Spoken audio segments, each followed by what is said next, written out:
This is Mark and Charity's Coffee Podcast. Mark and Charity Coffee Podcast, June 7th today. Still is smoke-bound Eastern Ontario due to the fires, although a little bit more in control. But it's doing a whack on the air quality today. That's the big for one, sure. I shouldn't say the big one, the one closest to us on Centennial Lake, they say they now have control of. And that's the one around Calabogie. Right. The two big ones are still burning up around Thunder Bay, which surprisingly had the best air quality this morning, according to the Air Quality Health Index. Wind blows it our way. Number one. So yeah, it's blowing it towards us where we're like 10 plus, which is extreme and not good at all. And I don't know if you can hear it. I don't want to blame it, but it almost sounds like my voice is different. It was a little, A little more nasally. I feel And they say that's some of the effects. You can, like a sore throat, right. or, but phlegmy. Yeah. Along with the headache. I'm not offended by phlegmy. You don't phlegmy? mind that word, phlegmy? No, Some people, it's like moist. It might bother them a bit. Oh, I like the word moist. Okay. We're not going to talk about that. So, but yes, the air quality sucks today. Anything above 10, you're supposed to phone your friends and write it down. You're to do nothing if it's above 10. You're supposed to stay indoors and do nothing. 21 this morning. Our air quality was so bad. And 29 in downtown Ottawa. Mm-hmm. That's how bad it was. And then I got thinking, what does Ottawa, Cornwall, Kingston, Belleville have in common? We're down in this valley at lake levels. So if there's no wind, the smoke will just hover down. Once you get to the Algonquin Highlands, you get above it, right? Mm-hmm. Nope, smoke just settles and stays in the lowland areas and doesn't move. So until we get some wind. It's even spreading south of us, too. Our neighbors down south are also getting some of our smoke. Right. We're hearing about Pennsylvania. Some of these places are like, what is going on up in Canada? Yep, it's not good. So we will continue to follow and go along with it. That was the big talk around the water cooler yesterday, along with filming in downtown Belleville. Mm-hmm. Lots of pictures up. It is Murdoch Mysteries. Photographic proof. I was just scrolling through them again here. Our friend Bill Glisky was nice. He was down there yesterday. Got some great shots of the actual actors, including Yannick from Murdoch Mysteries. So we have those posted up on our Facebook page. But it's pretty cool. It's pretty neat. Yeah. To have this going on in our city. Can't wait to see those episodes. That is not the Rochester train station. That's a Bernice Parrott stage. Oh, is that Mark in a hot dog costume behind them? Which I still hope you do. They're supposed to be filming at Glanmore House today. Right. So they won't be outdoors. They'll be indoors, which I guess is good. And then back downtown tomorrow. I wonder if they need extras. I wonder at this late stage, they're like, my goodness, the script calls for somebody in a hot dog costume and we forgot to cast. Oh, look, there's a guy. It's pretty cool. Bill's pictures especially, because I've been scrolling through a few and they get the pictures of the stars in the downtown and how they change everything. But the props, you mentioned about a guy in a hot dog costume. I think they've got most of their extras who need to be dressed. I'm sorry, Mark. Right. But what they do bring to add, there's all these signs up too.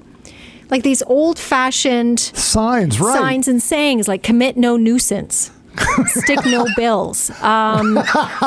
Then they have posters up for McCowan's Superior Icing and Wanted, an RCMP recruitment poster, shelters, public shelters in vault under pavements in the street. So the little extras that they bring in, there was horse and carriages and all that you too. Never think of, right? But yeah, it's like the little details they have in there. So you could try to slip in as a hot dog, but it's just kind of neat. Would it ruin the show? No. It'd be like the cup in Game of Thrones. I think it would become more of, did I just see? Did you see the episode again? I think I saw that. How did that slip through the editing process? How did no one catch that? That is amazing. And then it goes viral because everybody's looking at that episode. And then they're blaming all the guys at the Rogers Center, saying it's one of those guys. No, it was filming. It was me. I ruined everything again. But good on them. So and then they're back downtown tomorrow? Apparently, yes. Something like that? Yeah, I don't know if I think it's still, City Hall that they're going to be around, in Marketplace. You can think about it. Market Square. Because why would you? But when you think about it and they're writing these episodes and they get to the part where they're going to need a location, they suddenly decided, well, we can't film in Toronto to make it look like we're in Rochester, so where do you want to go? Somebody's got to sit down and say, well, I hear Belleville's got a City Hall and a Glanmore House. And then you have to go, because it's 150 people here, like the thought process and the licensing and work permits and everything needed just to come and shoot a few minutes of footage. It's kind of remarkable that they take that trouble. It really is. And I wonder too, does the city submit things? Is there a department? Like is it the tourism department? Is it something that would submit possible places for filming? Mm-hmm. Or is it the film crew themselves who are out searching for these places? Like, I wonder how that happens. What may, as you said, to your point, why Belleville? Why would they choose Belleville? Because and I'm not saying they shouldn't have. It's a beautiful building and a beautiful spot. Right. Exactly. Yeah. Happy to have them. But places like Port Hope, where the film It, some of their iconic scenes, like where it's recognizable.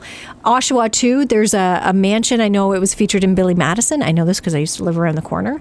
But locations where they go and film, I'm always curious as to how that connection is made. Like who starts that, or who? If it's like the movie It that you brought up, it would probably start perhaps with Karen Post and economic development. Okay. Because we had the economic development coordinator or executive of Port Hope on our show, pre-Charity Brown, when they were filming It. He was the contact, and it came from Hollywood first. Hollywood came to them and said, "We want to spook your town."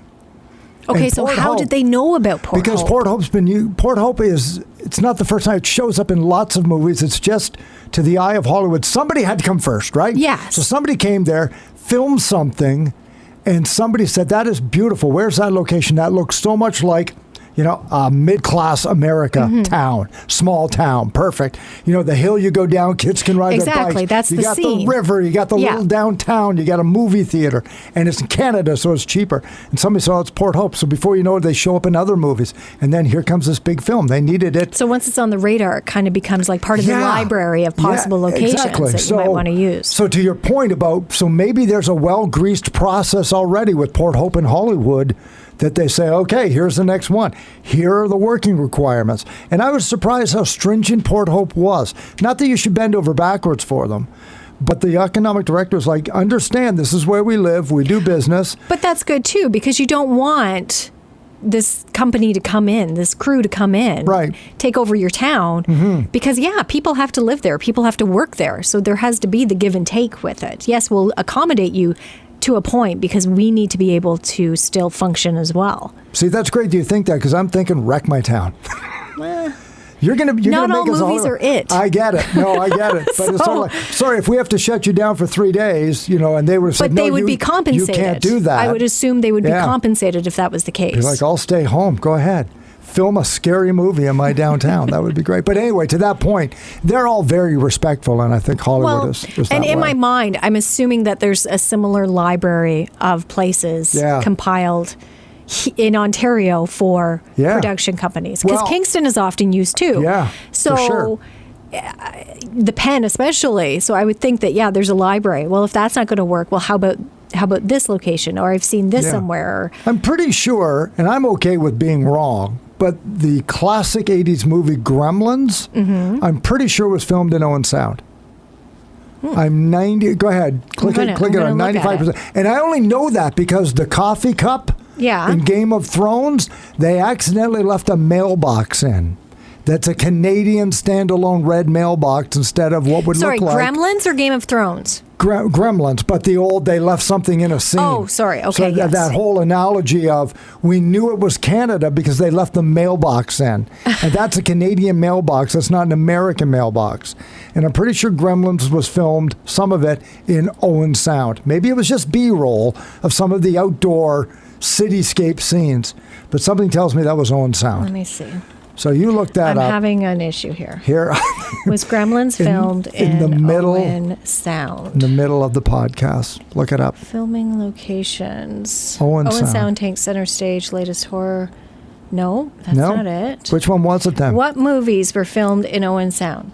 Don't see Gremlins on here. None of it, but here again, none of these movies stand out either. Like none of these are recognizable. Take a bow, Owen Sound. Take a bow. So I just wonder. Again, it comes back to if you're going to come and film in our town, that's fine. But if it's not going to be a hit, then why are we putting all of our lives on hold for you? and taking a kick here in the gut with our business. No, I don't see that. Hey, Mark. But look, maybe this is a good episode, or if this film crew leaves with a good experience of having worked here, and Ryan Reynolds is building something major in Toronto. Right down the road. We're on the bay, and it's gorgeous in the summer. People love the county, vineyards. Well, and this is an established show. Like there's a huge fan base for this show. So again, I think the town would be fine with whatever they wanted to do to City Hall or anything like. With respect to it, they're not going to stand in the way. Right. These people are clearly recognizable and Now, say Murdoch Mysteries, I don't know enough about the show. Were there radio stations 100 years ago that could come film in here? Like they could come film in during the morning show? I don't think this would be a radio. I don't think how we look would be how they'd look 100 years ago. What if they did a time travel episode where they had to try and solve a crime in the future? The nice thing about Murdoch Mysteries is they're pretty accurate. They try to stay accurate to the historically accurate. So I don't know that time travel would be, although this isn't Quantum Leap. They did do an episode, it was really interesting, about traveling to the center of the Earth. Oh. It was really interesting. Now, granted, you can't. Right. And the people ended up suffocating, or it was believed that they suffocated. Pretty sure. Yeah. But it was interesting because they ended it with, well, we're still getting readings that something's that there's noise or vibrations under the earth, that they could still be digging, and there's no way it was an interesting episode. Okay. It wasn't time travel, but it was that fantasy kind of like, we'll travel to the center of the earth and it's possible. It was pretty cool. Okay. But thank you to everybody. Sorry, I went on a rant there. I apologize. For texting us, telling we don't know what we're talking about when we know what we're talking about, which is rare. It happens, though, sometimes. Every once in a while. So, nice. So, do enjoy that. Now, what else is going on? Tomorrow, we have our Throwback Thursday. We're going to talk more about 1983 because we had a little bit this morning and a little audio montage of songs turning 40. Mm-hmm. Famous songs turning 40, and you're thinking, oh, okay, like the Beatles and the Beach Boys. No, I mean like Eurythmics, Prince, Cyndi Lauper, Michael Jackson, The Police, Billy Joel. Oh my gosh! But okay, those artists we just named, it was a huge year for music. It was. You look at the songs that came out in 1983. It's like, wow, they cannot be that old. Mm-hmm. They can't be. But they are. They came out 40 years ago. I was, of course, obviously looking over the list. I would have been 20, which is, Do you want to know how old I was? Wheelhouse, you would have been 4. Wheelhouse Summer of Music from like 1980 to 83. And it would have been in those years that it really hit you. And of course, I feel like it's the best music because that was my music in that time. We all feel that way from our age. But even at 4...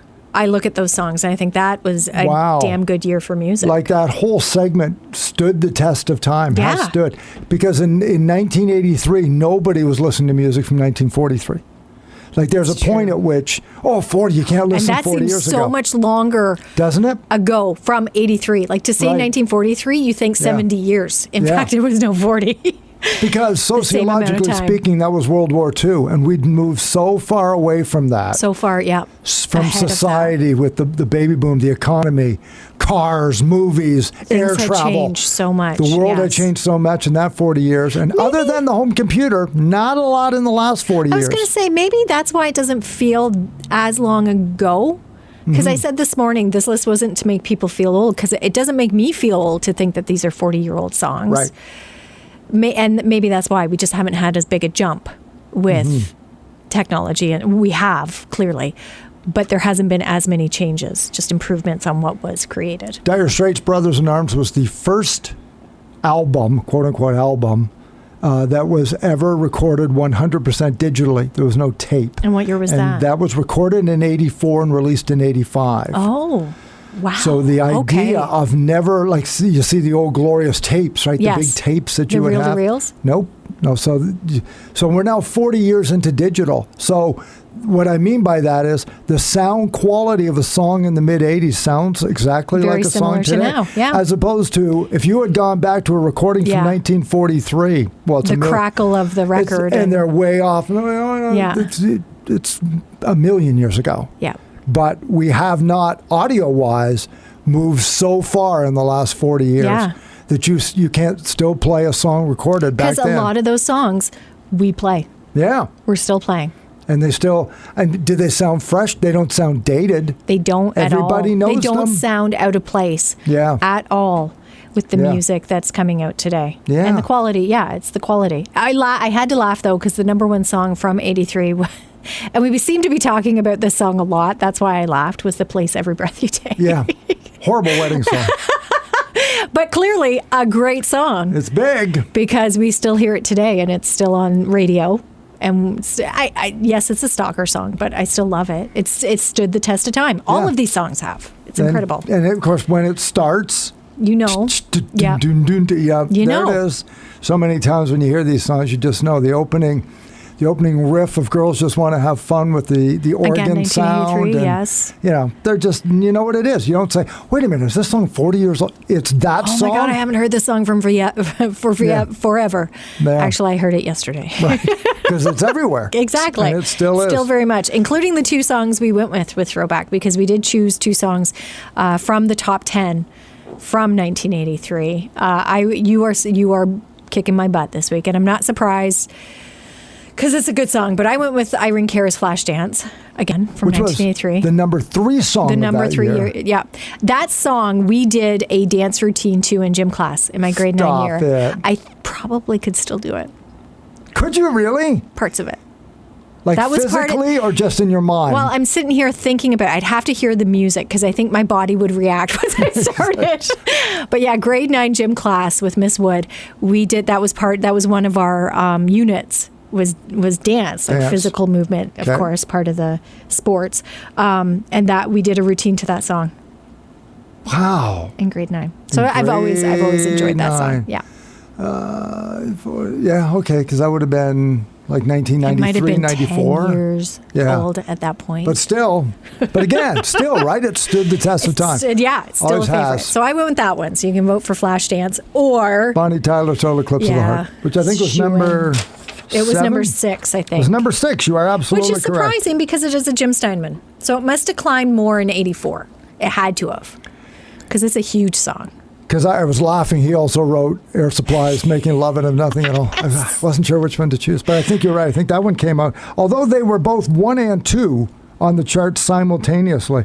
So that song must have been way down. It must be in the 80s. Even though I think it would hit number 2 of its week, but at the end of the year, it's like, we don't want to hear that one anymore. Yeah. 2 weeks was enough. That one has not stood the test of time. Poor boys. I don't know. Boys. You keep bringing it back. Oh, I love them. Just love them. But no, Total Eclipse of the Heart is Mark's. I'm old and I love what I love. Hey, and I just don't care nothing wrong anymore. with that. Nothing wrong with that at all. So get your votes in. Winning song there coming up after the 8 o'clock news tomorrow. On the podcast tomorrow, Belleville Police Chief Mike Callahan. Oh. Yes. Incredible guy. Because we got talking with him. He's just a fascinating person in town. He really, truly is, yes. When we talk about all of the different hats that he has worn throughout his career, what initially started it was, okay, you're a police chief. Tell me if this is the standard way you get promoted. You start as gumshoe constable and work your way up the same thing. But now there's so many different ways. He spent a lot of his time in forensics.